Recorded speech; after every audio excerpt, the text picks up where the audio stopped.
It's another year down, and a new day starts in the life of EB2.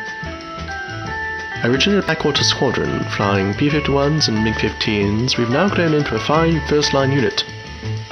Here is the home base for the unit, Tab Field.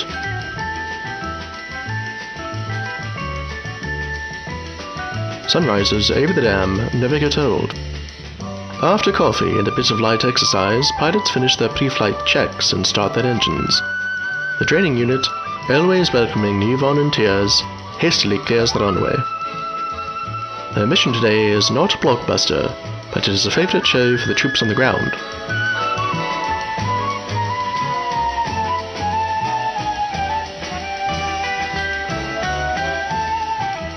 A convoy bound for Kurdistan has a modest guard.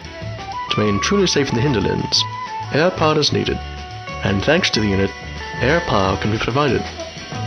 The Mosquito, fitted with fuel tanks, can remain on station for hour after hour, alerting the convoy to any ambushes or roadblocks and ensuring their safety.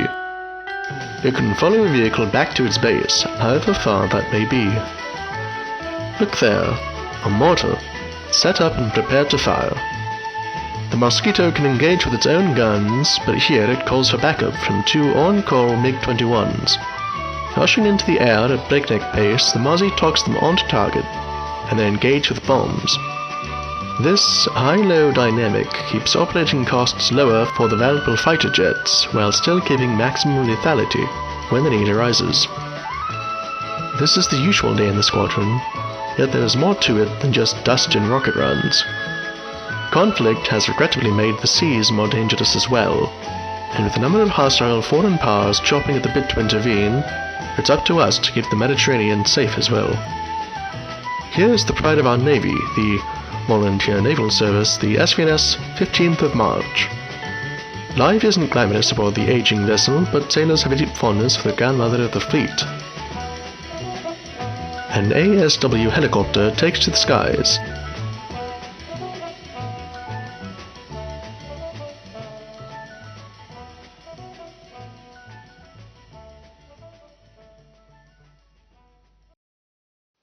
And a Skyhawk begins a combat air patrol.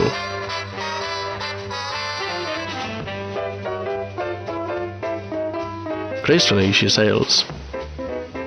Well, the land units can't let the Navy have all the piece of the pie after all, and so the Marine and Digger section at Kamim Air Base joins them in scouting the waves. The little carrier can't handle anything larger than the Skyhawks, so the land-based aircraft do the heavy lifting of convoy raiding and cracking open warships.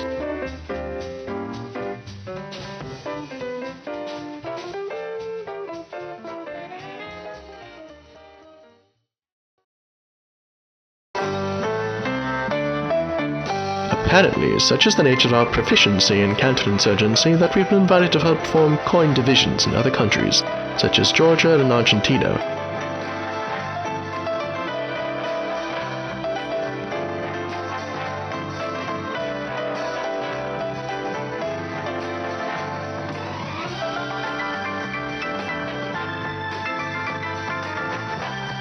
Additionally, after the 2022 cessation of conflict between an alliance of Egypt and Lebanon against the Syrian Commonwealths, soldiers who refuse to surrender continue to rebel against the new provisional government, and have fled to the mountains of the Sinai to keep the fight going.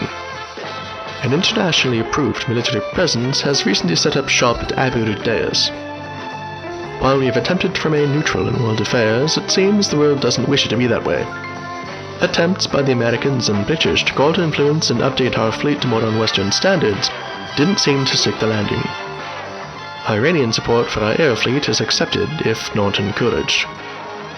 A recent gift of Phantoms from the IRIAF has resulted in constant headaches for our maintenance crew, who have dealt quite poorly with the complexity of these beasts. Coincidentally, they can no longer drink the radar coolant.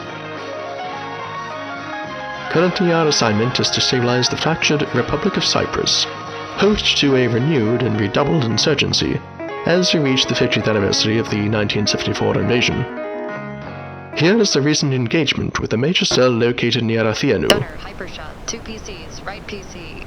Identified. Fire heat. We have been sent far from home and successfully fought wars we never meant to win. Though continually over budget and under strength, EB2 soldiers on.